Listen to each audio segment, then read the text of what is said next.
to Learning Unlocked. I'm your host, Britt Bingold. As an instructional specialist in Gilbert, Arizona, I'm a total nerd when it comes to classroom strategies and educational pedagogy. Educators are the key holders to unlocking learning for students.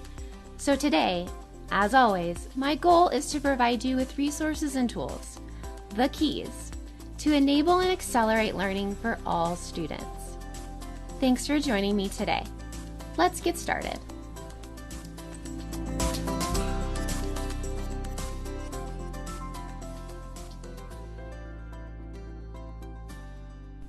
Hey key holders, welcome to episode 1 of Learning Unlocked.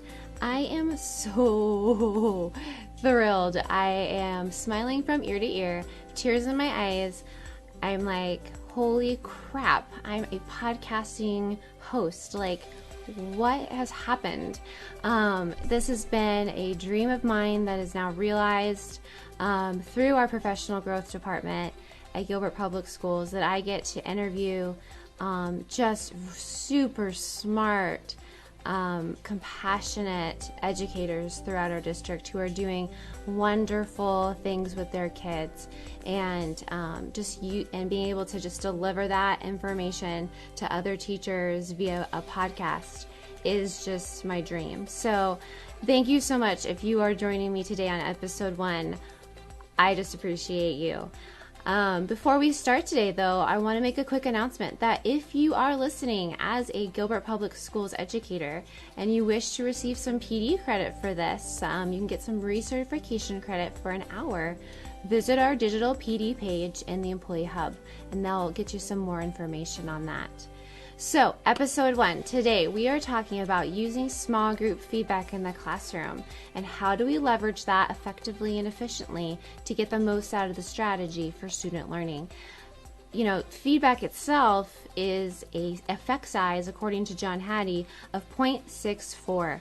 It has risen over formative assessment, which has been kind of a shift, and so I think it's really great to talk about not only feedback, you know, as a general whole class situation, but especially small group feedback, because I think small group feedback is even a higher effect size. I mean, he doesn't necessarily have that pinpointed down, but if you're getting more of that one-on-one conversation with kids, I think you're going to get a lot more bang for your buck with your students, and developing those relationships and doing feedback with them.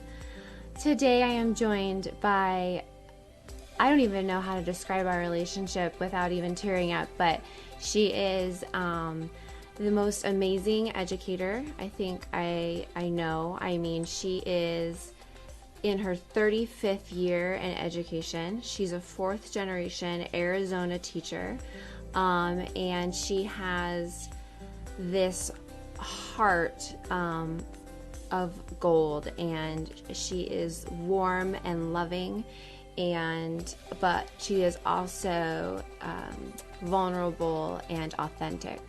And I think the last few years being able to work with her have really blessed my life. So today my interview about small group feedback is with Miss Wendy S. Peterson, and she has for the last 9 years focused specifically on professional growth and development. And we share an office together at the district, and we are both instructional specialists. And I hope you guys enjoy the interview on small group feedback and you have a lot of takeaways to your classroom, because it was a joy to have her on for my first episode of Learning Unlocked. Enjoy the interview.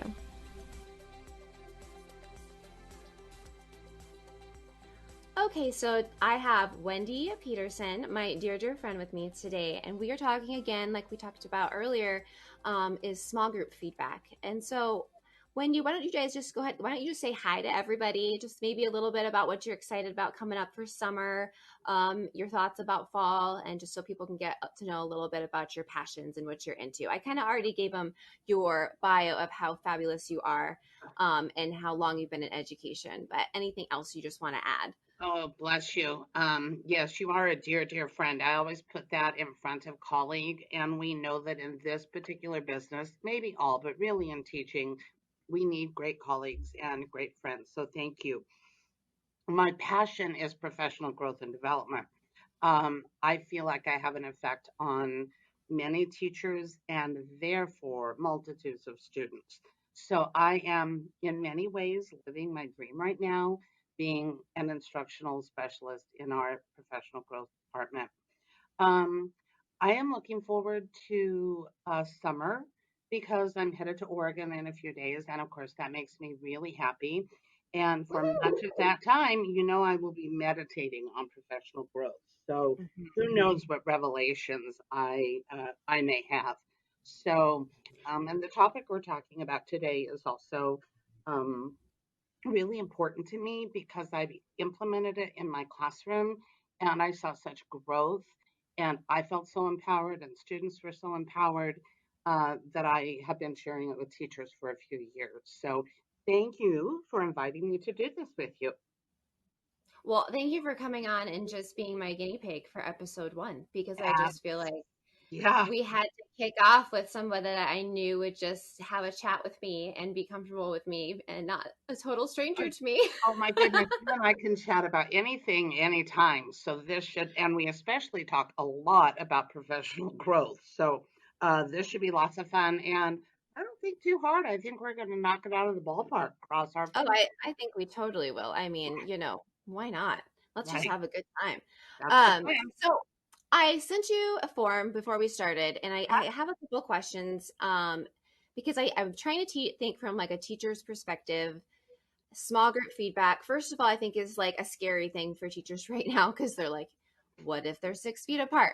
So we're Right. going to pretend for a little while that we're in like a utopia of just like normal school, which is That's what now I prefer sad. to do is pretend to be in a utopia. So yeah, we're gonna pretend. Isn't that sad that like the normal school is the utopia now?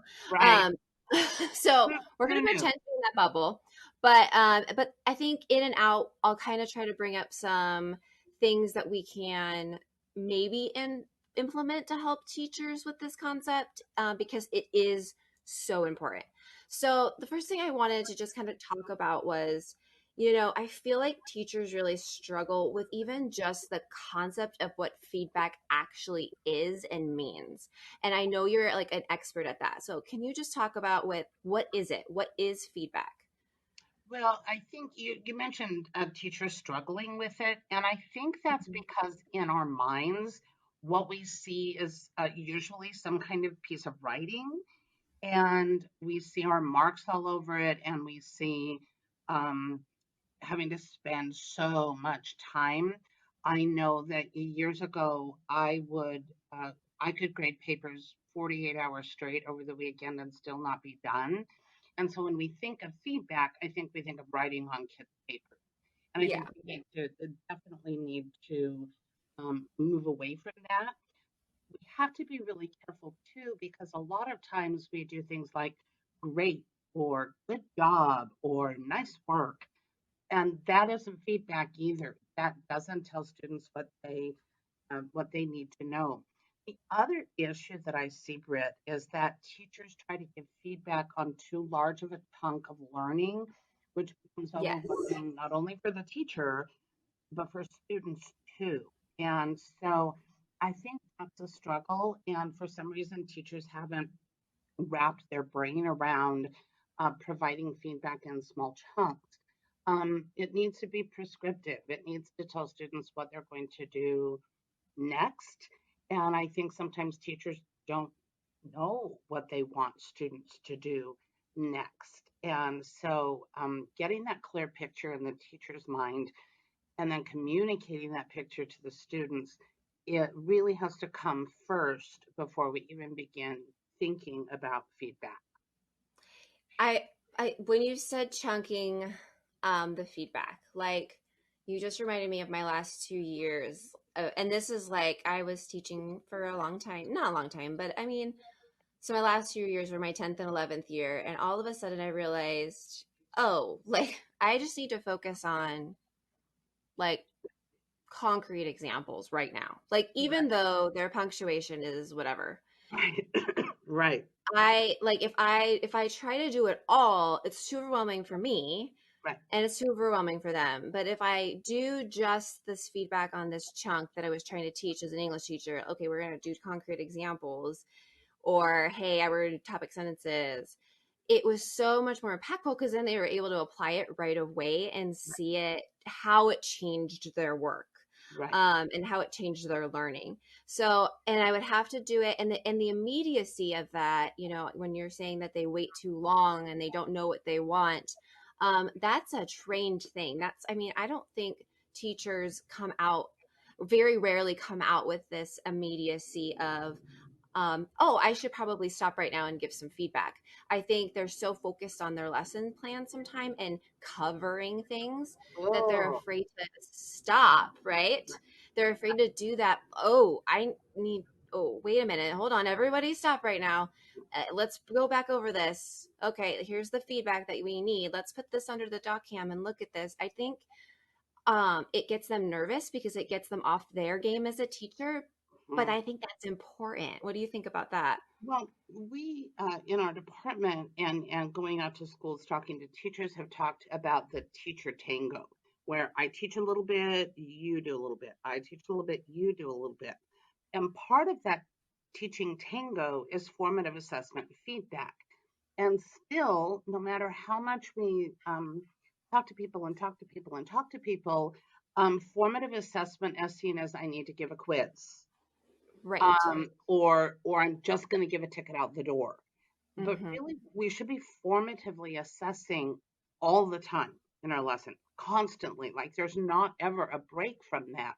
And so then when we're seeing what kids are getting and what they're struggling with, then we stop and make the adjustments to the lesson. But that's also when we provide feedback. So Mm-hmm. the whole group, you might say something like, whoa, I think that we're forgetting that we were talking about this. Let's do a quick review. Okay, talk to each other about that. Person A, person B. Okay, let's try it one more time. That is feedback. Mm-hmm. And so sometimes we formalize it so much that we forget that we should be providing feedback almost all the time, that it's not separate from our teaching, it's part of the instruction. Right. And I just, I know our teachers this year got a new curriculum. And so they just felt like they were up to their eyeballs in curriculum. Like, and Mhm. I just think a lot of teachers feel that way. I know feedback is good for my kids. I don't have the time. I know it's a best practice.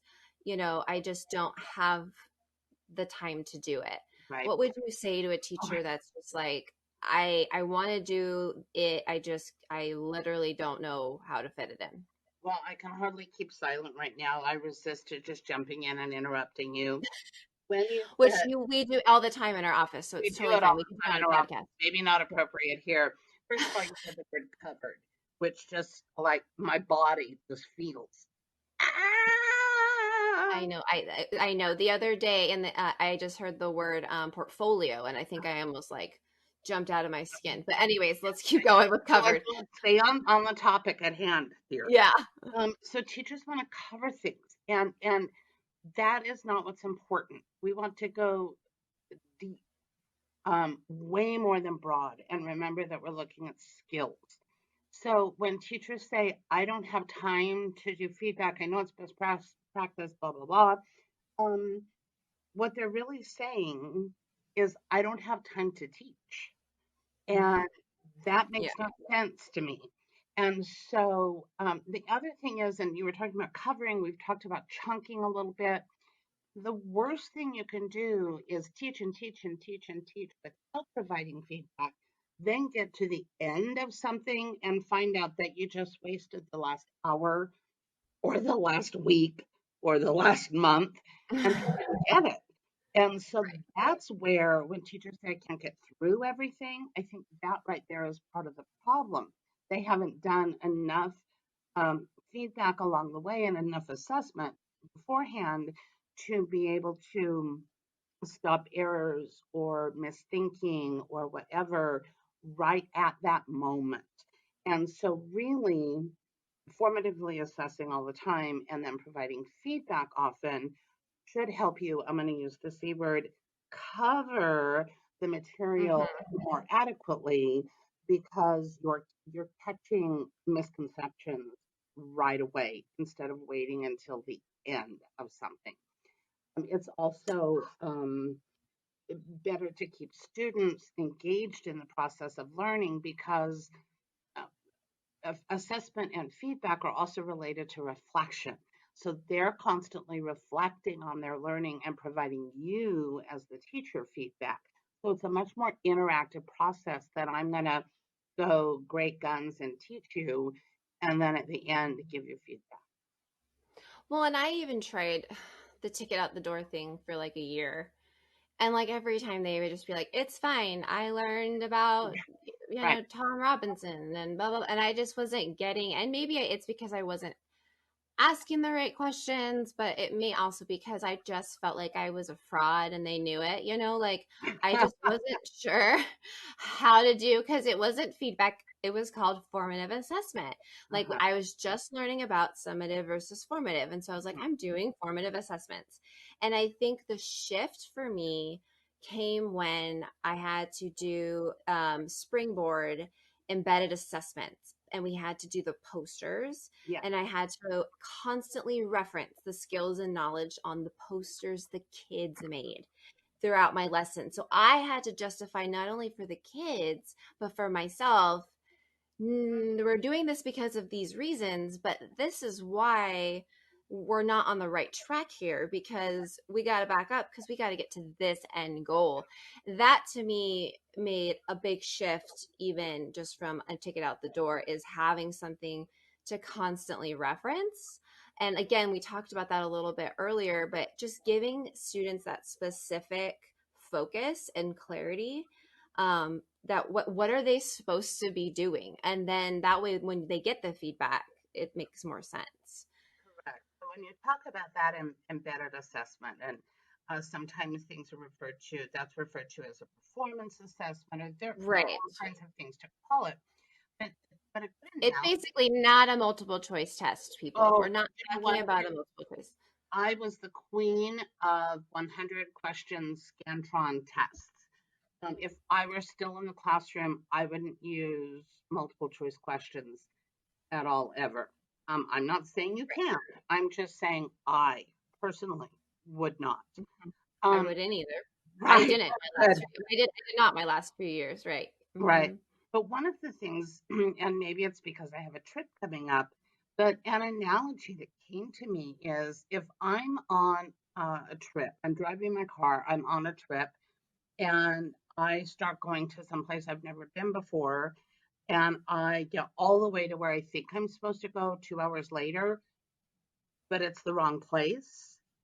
I wish I'd had immediate feedback. So I think about the GPS on my phone. If I turn right and she meant for me to turn left, she's going to tell me right away. She's I not going to love this wait, analogy. right? She's not going to Did wait you just come until, up with this? yes, yes, I I love did. you. See, I love you. This is why I told everyone you were so brilliant at the beginning because Oh, I this can't, is amazing. This is perfect. Yes, keep going. I love it. Keep I, going with the I analogy. can't wait to hear how you introduced me. But no, if you think about that that immediate feedback from my phone saying, "Make a U-turn now because you messed up," um, you have to have that immediate feedback. The other thing, while we're on the topic, I think it's still on topic. Um, Coaches give really good immediate feedback. Um, so do performance teachers like music Hmm. and art Yes. teachers. And so I think if we start thinking about ourselves more along those lines, Uh-huh. uh, Creative, more better. physical. Hmm. Right. Yep. And the other thing that I do in one of my feedback classes is I ask for a volunteer and I give them a little ball, like a Nerf ball, and I put out a little trash can for them to try to get the ball in the trash can. But I blindfold them. And Mm, so they try it blindfolded, and then I give them specific feedback. You need to be a little bit more to the right, or you threw too hard, try a softer touch. So we keep doing that, even though they have the blindfold on. Almost always, very few exceptions, within 3 times the person can make the basket with the blindfold on because of the specific feedback that I've given them immediately. right. Right. As opposed to here, try to get it in the basket. Oops, you missed. We'll try tomorrow. Hey, you missed yesterday. Why don't you try it again today? That doesn't Yeah, work. and I think, I think a lot, and I know teachers get frustrated with time and grading. And so they get bogged down and a student may have a specific question and they're throwing the ball blindfolded and the teacher's like, dude, I already gave the directions. Like, you need to Right, go sit down. Like, I gave you like the 3 things you were supposed to do to right, get this ball in this trash can. Like, go ask a friend, when really they just need you to just reiterate it sometimes. Or maybe, I just stop and go over to that table and just do it for the whole table, right, like the whole group or whatever. right. Oh my gosh, I love the GPS analogy. First of all, because it's GPS, and second of all, because it's perfect. So, okay, And third of all, because it's like a vacation analogy. yeah. Right. Yeah, Yes, we're bringing vacation into the classroom. Just pretend you're on vacation when you're giving feedback to your exactly. students. Right. Uh-huh. Okay, so you love this strategy. You said it's near and dear to your heart because you used it often. Where Yeah. did you learn it? Where did you come up with it? Was it something you're just all of a sudden were like, oh, or did you read an article or a book or what? I wish that I could say that I just read an article or a book or something. It came out of my own experience in the classroom. So Mm-hmm. normally, what was happening normally in my classroom was I would instruct students for probably 25 minutes, and then I would say, okay, go to work. And then I would wander the rest of the time up and down the aisles to look over their shoulders and provide feedback to them as best I could.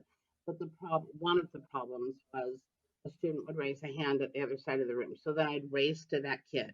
And then I'd turn around and 12 other kids had their hands up. I didn't know who was first, who was next. And so I just felt like I was racing around the room. And I felt like my time was wasted and their time was wasted. Mm-hmm. And so I pondered a lot. What do I do about this? It's not working. I'm pretty introspective as a teacher, and so my mom's an elementary school was an elementary school teacher, and I knew that elementary school teachers did small groups. I just didn't think that it applied anywhere outside of elementary school. And Ah, right, and so one day, duh, sorry. Did I say this is how we are in the office? I just this make is how grunting we are in noises. the office, the Uh-huh. truth and Wendy. Uh-huh. So one day I just thought I'm going to try something new.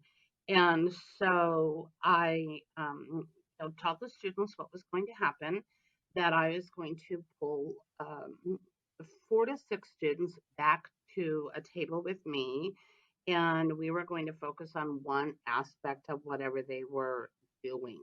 Um, so let's say that they were all going back through a story to look for theme, or we were finding topic sentences in paragraphs of a text we were reading, or writing a thesis statement, or whatever. That was going to be our focus. Right. I pulled students over, like I said, 4 to 6, no more than 6, and they knew exactly what we would be checking with me. For the students who were not with me, they had very specific instructions on what it is that they needed to do. And that depended on the day and the assignment and all of that. They Mm-hmm. also knew that if they were in desperate need of me, they could put their name on the board. And I called this deli style. Like, you know how you go to a deli and take a number? Well, they knew that Yes. they were not to interrupt me while I was working with the group, unless they were like bleeding or something. And even then, Right. it was debatable. So then I would work with the group, and then I would look up on the board and see that Nancy had a question or that Gary had a question. And so I would call them back. It needed to be a quick question, but I could usually give them enough information to have them keep going. And there was certainly no such thing as stopping. Nobody just, well, I don't know what to do. I'm just going to sit here. I always had a plan for them. So back to the actual feedback, as students would come to me, we would have a very brief discussion on what it is they were doing. So I might say, okay, we're looking for theme. Think for a moment, how do we find a theme in a story? I would give the wait time.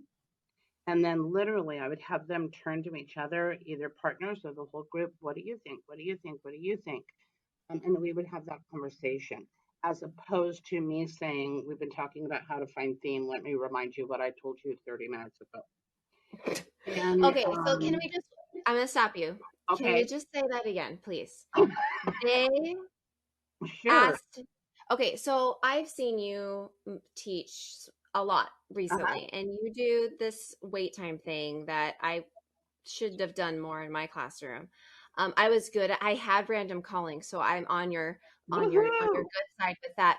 But I've been doing more wait time, even with my daughter. Do you have like a specific? Do you count I to do. like a specific?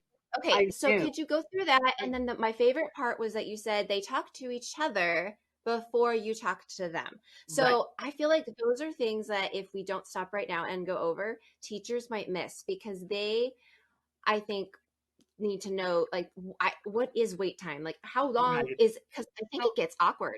it Like does. how. Right. So it's one of my soapboxes, of which I have many. Hmm. I rarely see teachers using wait time. So to address one of your questions, um, talk to the students about it. Stop Yeah. keeping secrets from students. Kindergarten, right up through 12th grade, I would say to my students, do not raise your hand. I use random calling. I might have to tell them that every day, August through May, but I do that. Right. Then I explain to them why I'm giving wait time. That students think, some think a little bit faster, some think a little bit slower, and it's not about intelligence. It's about our processing.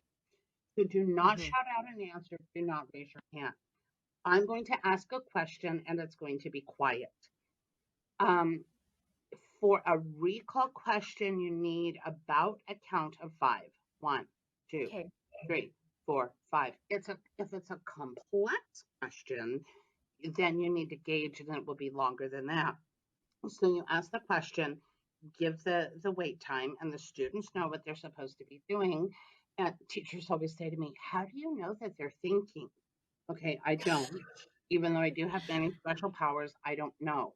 However, if they know that they could be called on, most of them are going to try to form an answer. And this isn't about a gotcha. This isn't about, I'm going to No. try to figure out who's not paying attention. It's Right. about giving them the quality time to think. And I believe that all of you are brilliant and smart and paying attention. And therefore, I hold all of you accountable for the learning. More often, in my last couple of years in the classroom, they also had talk time prior Right. to eliciting answers. So a turn to a partner or talk with your group or something like that. Um, but even in a small group, I still would provide that wait time. And Hmm. again, because I'm being transparent with them, I want you to think about how we identify theme, and I'm going to give you a few seconds to think about that before we talk. They get really used to it.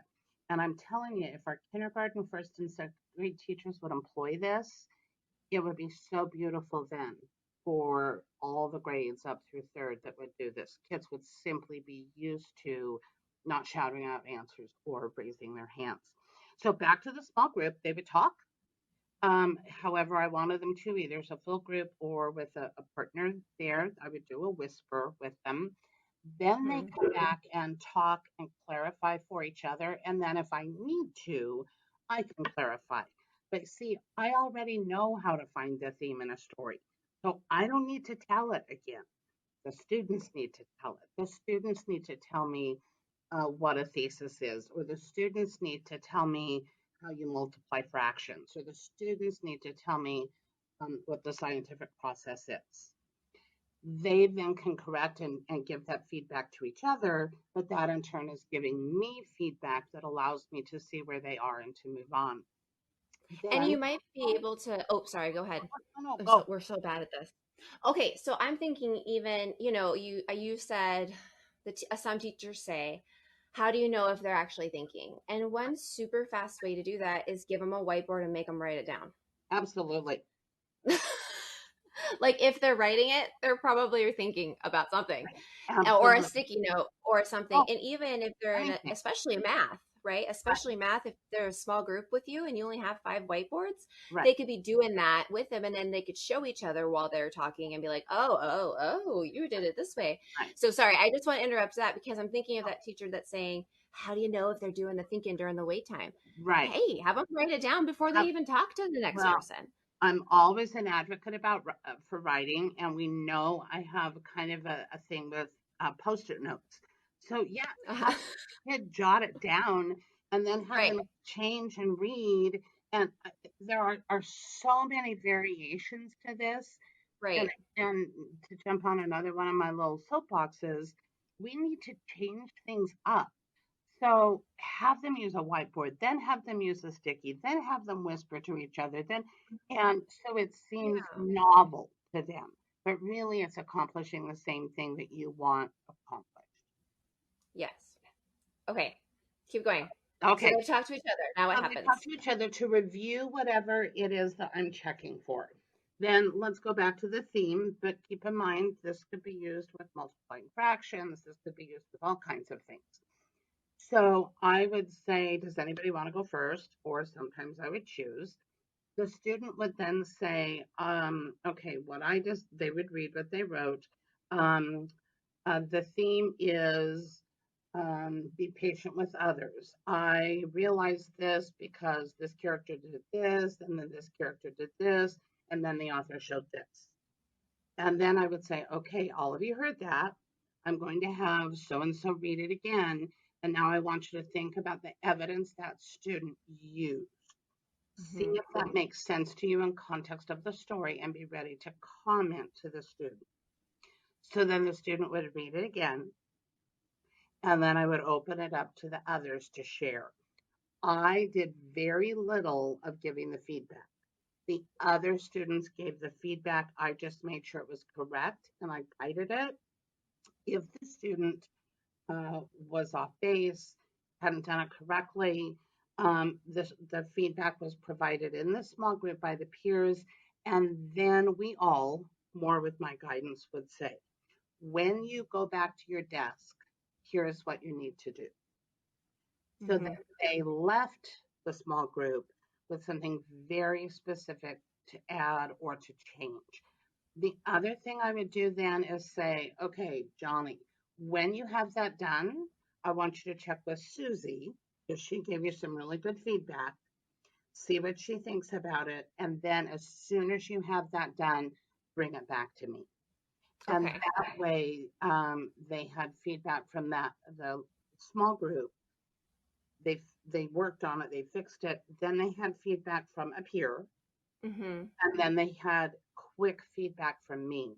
And I would just keep next to me a running list. I just had my roster printed out, and I just did a simple check, check plus, check minus, not for grades, but so that I knew who really had it, who mostly had it, and who was Hmm. still struggling with it. And then Right. that allowed me to recheck with those students if I needed to Yeah, or regroup them later on, maybe later. differently a different Right. day or It something. was, it, Okay. I did not call the same students back in the same groups every time at all. I wanted them Right. to experience different. Perfect. So here's what I'm imagining. I'm imagining, because you're wonderful and your tone is just so soothing, and these kids are having these really deep conversations, and in the background, like 4 kids are building a desk fort, or little Susie's over here painting her nails. Okay, this is the fear I think of most teachers, is like, I've given them something to do, And as soon as I start having these really awesome conversations, I can't get through them because I'm constantly like, Johnny, stop jumping on the chair, blah, blah, blah. Like, so I think there's like an opportunity here for us to talk about some station work or some learning experience work that I know Julia does, and maybe a rotation of some type, maybe that is going on that has nothing to really do with you. But you know what I'm saying? Like they need to have not just busy work, right? Like we've talked a Oh, lot about this. Like, oh, so can we talk about this? As I can just imagine like teachers listening to you and thinking, I would love to do small group feedback with my kids, but I know I have 5 students in mind that this would be insanity in my classroom. right. Can you talk a little bit about that for me? Absolutely.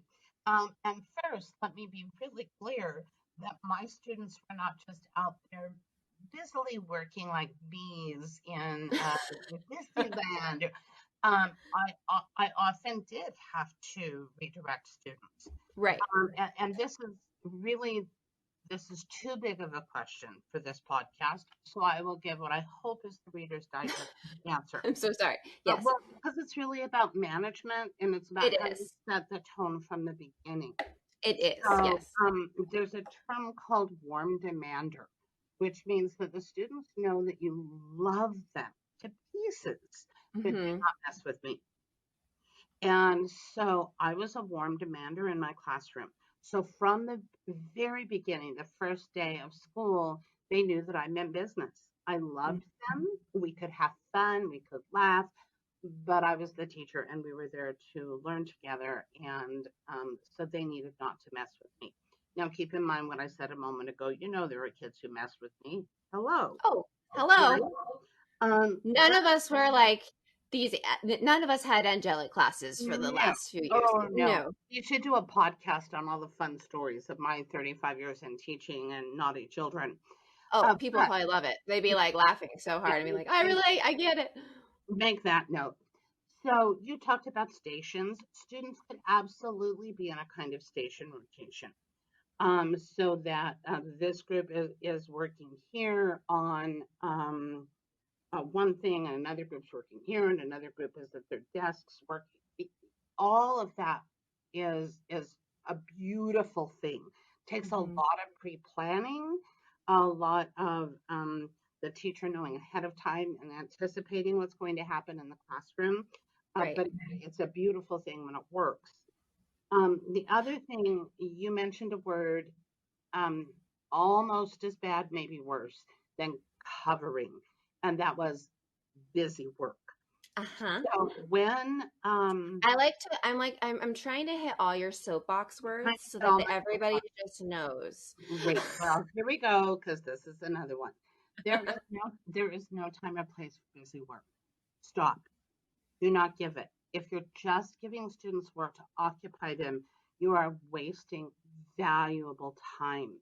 And so sometimes when I go into classes, and I want to be positive more than negative, but I'm just going to lay it all out there.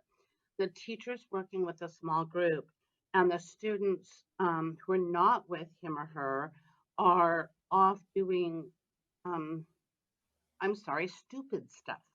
Oh, And like building forts because I've had that right, happen. right. Yeah. Well, and sometimes it's the teacher's given them a worksheet or a packet or something. Oh, And just even just like, yeah, that's something that just is very remote, like right. recall. I Uh-huh. just want to keep you quiet and busy. Do these 1,000 pages before the period ends. And and so it's wasted instructional time. Hmm. It is not purposeful. It's not meeting the standards. It's just I want to keep you quiet while I'm working with these 5 kids.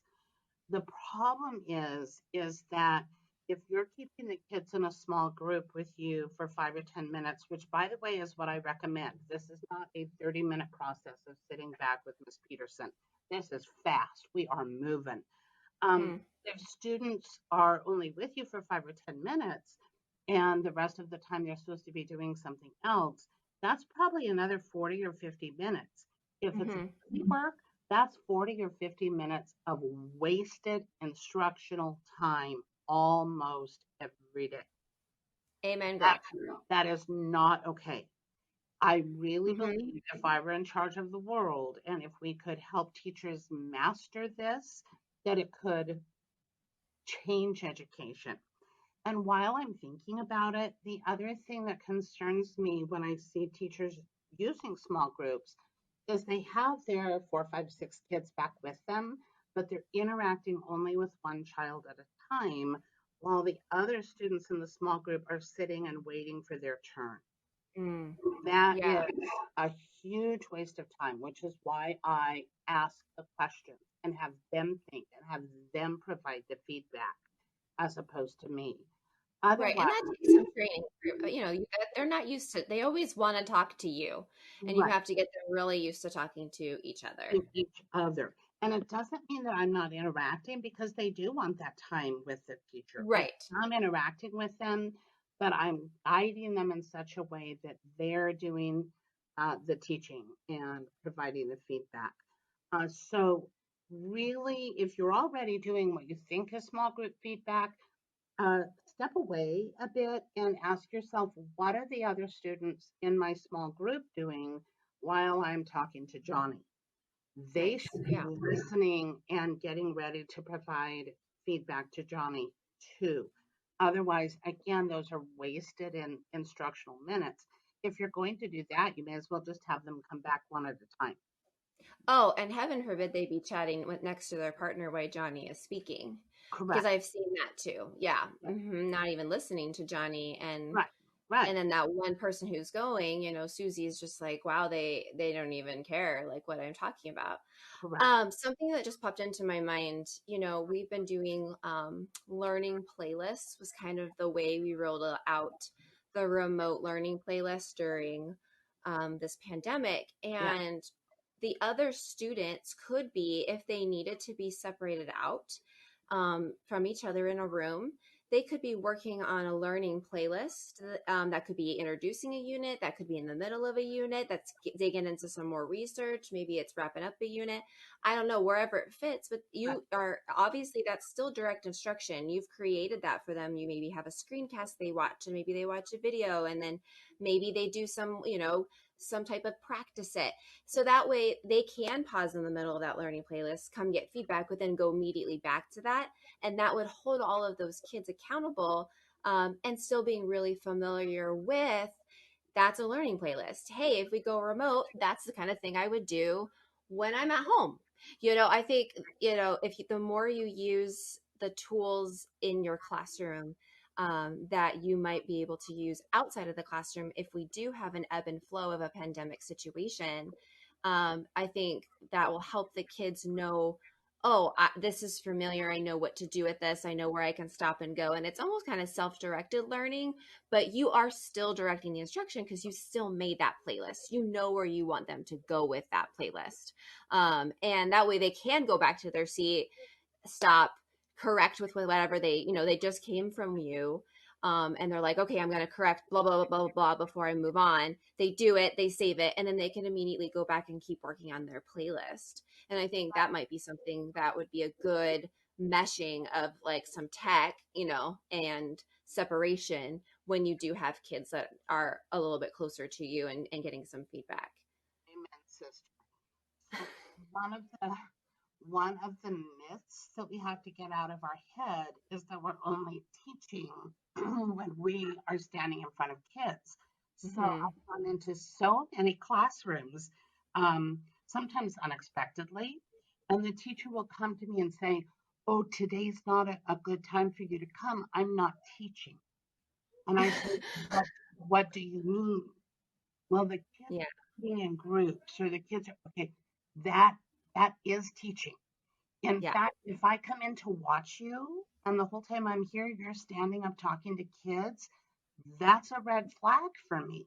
So if I Right. came in and students were working on a playlist and some were watching a video and others were using Legos to represent what they just learned and others were finding somebody in class to talk while I was working with a group, that would be heaven. And you're Mm-hmm. absolutely right. If we get them used to what something like a playlist is, so that they understand how it works. And then we do have to isolate again, they'll understand. They'll go, oh, yeah, we did this when we were in Miss Peterson's class. I know how to do it now at home without driving my parents absolutely crazy. Well, and then what would be great is then you could say, okay, now guys, off of that playlist, we're going to do small group feedback on Webex with just the five Okay. of you. And then they're used to that process too. Now it's just on a Webex. So it's Well, and taking best practices and meshing them with some of the tech that we just got thrown at us, right. Well, but and now we're a little bit more familiar with. so many teachers, bless their hearts, I try know. WebEx with all 35 of their students. And Right. they were frustrated. The teachers were frustrated. And so I suggested, why don't you just pull in to the WebEx 4, 5, 6 kids with a particular focus? So they're coming to you with some kind of product or work. And if you've done that in class, then Britt, you're absolutely right. You had to do Mhm. it remotely, students would just be like, well, yeah, we did this in class. Now we're doing it on the computer. No big deal. Yeah, I think that's great. And I think so they don't have to rotate. I mean, I think there's a bunch of different ways you can do this. But I want teachers to realize, like anytime I did a station rotation, I made those directions. I put those materials out. I had that sort going. It was still me directing the instruction. I maybe gave them some directions at the beginning, like, hey, here's what we're doing. Right. But like by the end, they were like, they learned more from just doing that.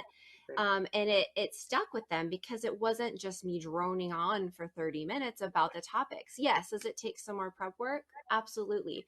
But if we use our data teams effectively, and somebody's making the sort and somebody's making the online screencastify, and we kind of put all that stuff together, it can be this hybrid of remote and hands-on within a face-to-face setting, I think, Right. Well, the while other you pull thing, kids.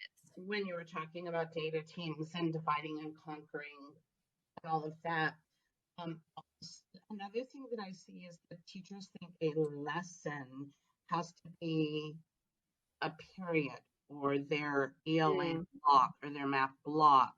right. Really, if you created a really solid playlist with your data team, that should be like a week's worth of work that you're also doing with other things. So it's Hmm. not like, oh my gosh, I have to create a playlist for every single day. That's 5 this week and I can't. No, stop. Your playlist might be for an entire unit that goes even a couple weeks, and students are moving through it, and then you're teaching them, and then they're working on something, and then they're back to something new with the playlist, and then they're And then they're reviewing. reading, and then they're Right. doing yeah, for Yeah, sure. and It then needs to go back and forth. a little bit for a while, and then that ideally is what the classroom should look like.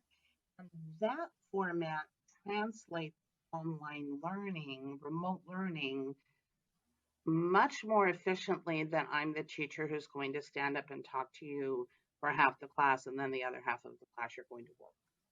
Well, and I think these kids need that blended learning model right now because they are going to be put in situations in the future that they're going to have to work from home or they're going to have to, we always, and I said this on a blog post recently, but we've always said that, we have to prepare kids for the future that we don't even know it exists yet. But yet Right, here we are in a right. pandemic. And so we weren't prepared for that. So Nope. there's that. There is no preparing them for the future is kind of what I've realized. It is just actually helping them to be more accountable for their learning in a way that's not great. So I kind of want to transition to our last question, Okay. where we talked a lot about small group and how you pull the kids back and what the other kids should be doing, and that you do like that check plus, check minus, check Yep. system. Yep. But I feel like I still walk into classrooms and there's just stacks and stacks of papers that need to be graded. And I just look at them like, no, make it stop. But like it doesn't have to, everything doesn't have to be graded. So Well, can you talk to me about this like grade driven system? Because clearly right, it did not work during remote learning because the kids were like, I'm not doing that because it's not going to be right. Well, first of all, this is another podcast. graded. Um, Uh-huh. because grading is a massive concept, and there's a Well, lot. and you have a class coming up I too, do so we could have talk I about do that. have I do have a class coming up called, are you ready? I'm excited Grading. because that's how I we all feel about it. I don't know any teacher who's like, I'm so excited. I have papers to grade this week. Yes. I No, can't wait to get my coffee and just look over all of these grades. No, right, right. right. If you are out I there, bless your soul. well, I, I used to take my papers on field trips. Like I'd carry them home at night, and then I go, "Oh, I'll do them tomorrow at school." And then they go back to school, and then of course I wouldn't have time, and then they go home with me. Weeks I sometimes kept them, which made no sense feedback wise because that ship had sailed. uh-huh. Um, so a couple things, and this is a systemic issue. Oh, We are yes. I mean, this putting is definitely its own podcast and its own right. classes, books. Yes. We've got to get away from grading everything. We've got Mhm. to again, kindergarten and first grade teachers stop conditioning students, or second or third, whatever grade. Stop conditioning students to think that every time they hand you something, they're going to get it back with a mark or a number from you. Or a star or a Or it's sticker or yeah, something. I Yeah. mean, anything. Sometimes I just need to look through. We talked exit a bit ago. Sometimes I just need to look through exit tickets to get into my mind, where is it that I need to begin tomorrow? What are the misconceptions? Who's getting it? Who's not getting it? If students walk in the next day and say, "Did you grade my exit ticket?" Oh my word, stop, don't do it. Um, so that everything that they're doing, including being with me in a small group, is leading toward that bigger picture. So if we are having students write an essay or a paragraph, I don't need to give them a grade on every single little thing along the way, as long as I know, okay, let's paragraph. They understand how to write a topic sentence. They understand how to include supporting details, including textual evidence.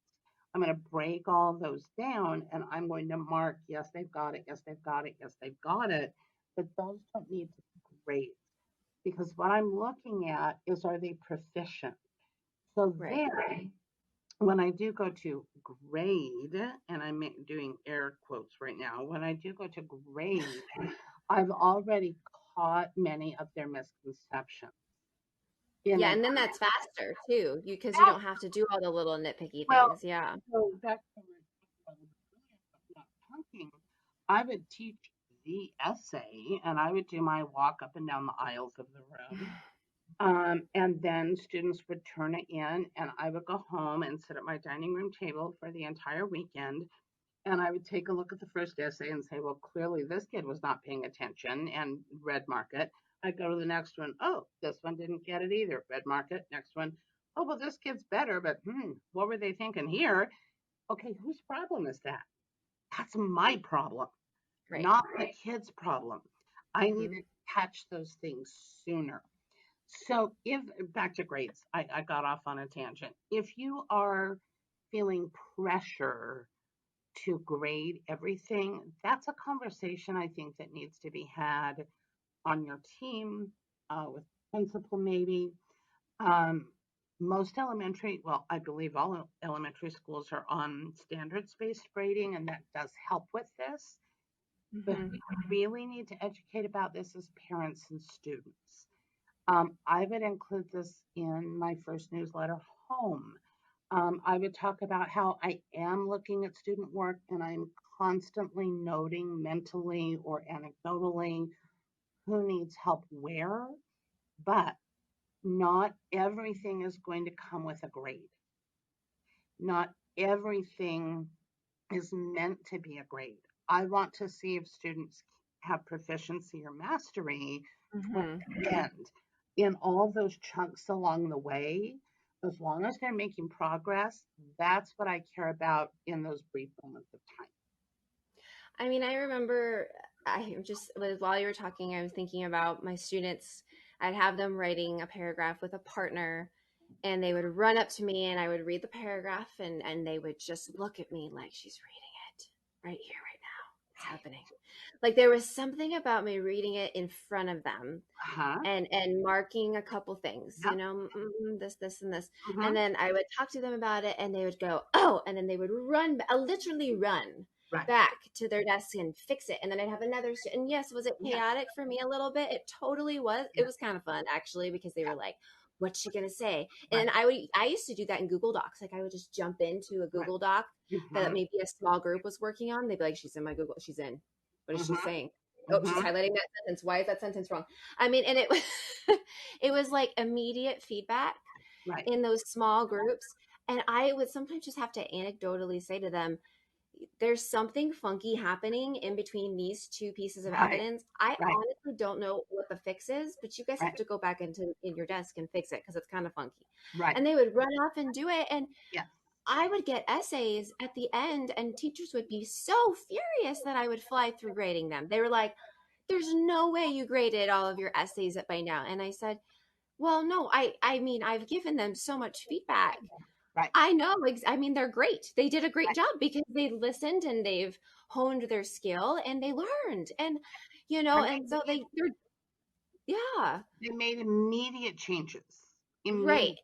And So, that they were excited about. Like right. I kind of made it as like a, and I would really like make my faces, like the teacher Right. faces, like, Oh, yeah.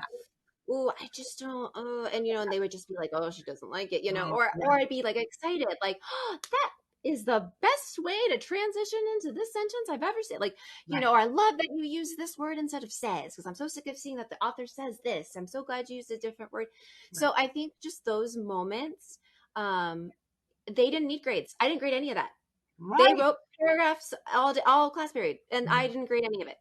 It Kids was a do lot for that me great. taxing in my brain, but it Yeah. wasn't taxing as far as me sitting down with a stack of papers. And I would much rather have those little mini conversations Yes. and be kind of dead by the end of the day Right. a little bit. But it felt like it was in a more of a fulfilling way, I guess, because Right. I felt like they heard me.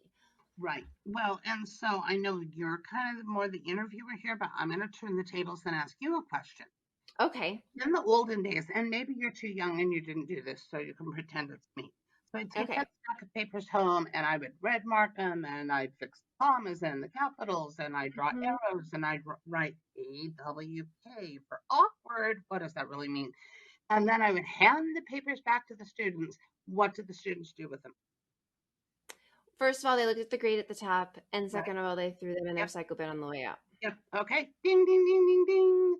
So And I had did that my first 3 years teaching, and I realized, what am I what? doing? Like I was spending my entire weekend and evenings, and I saw them even when I would say put them in your portfolio, so they That's looked at the grade and then they put it in there. It was done, it was and dead. it was it had died for them. Whereas the way you talked about doing it, like with Google Docs and such, it's a living, breathing thing still. Oh, and One, with Google Docs, it was wonderful because then they would copy paste certain parts right, into maybe a group essay or another, some piece of writing that they really liked. Oh, I liked the way she said that. I'll just kind of, and everyone's like, well, that's cheating, blah, blah, blah. No, that's learning. no, That's modeling. That's, right. mentoring each other. And that just, I mean, blew them away that I could get through essays that fast. And it Right. was because I gave them immediate feedback all of the time.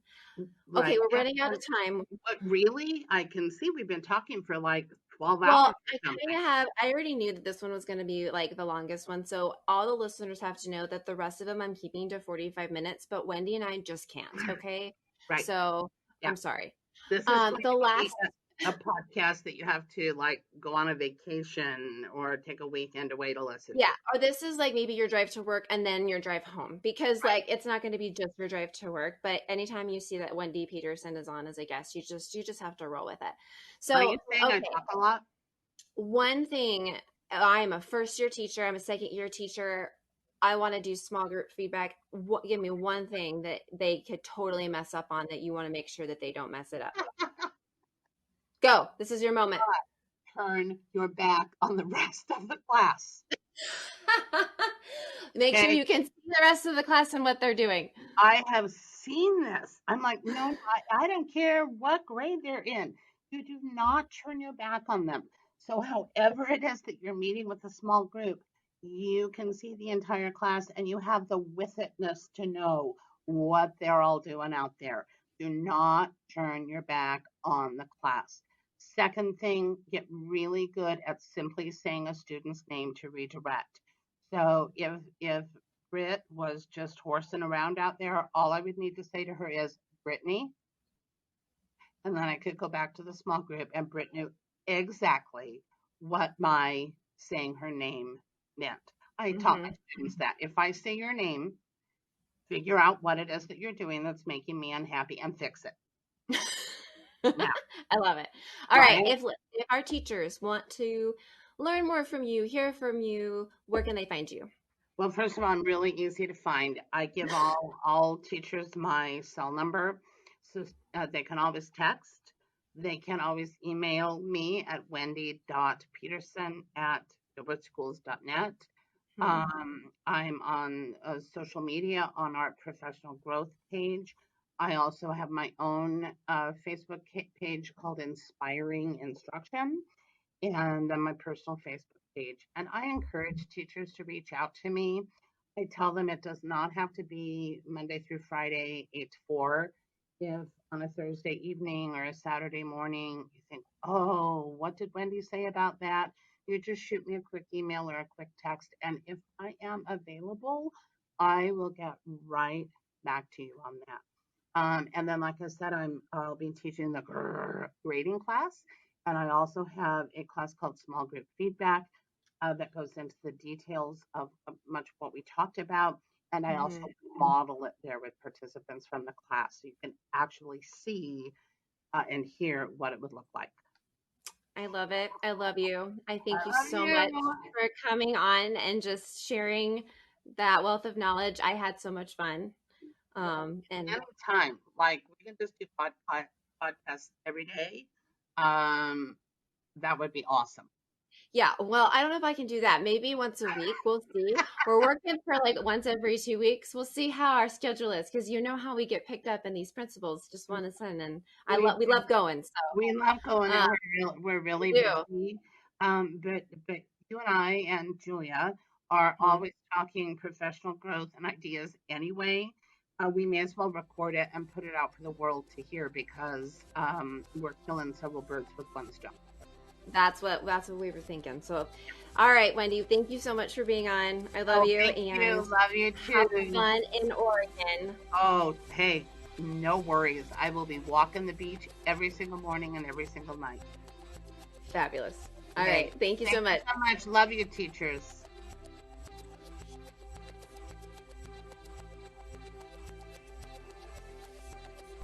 Thanks for listening. I hope you have enjoyed this episode of Learning Unlocked and finding out more about small group feedback.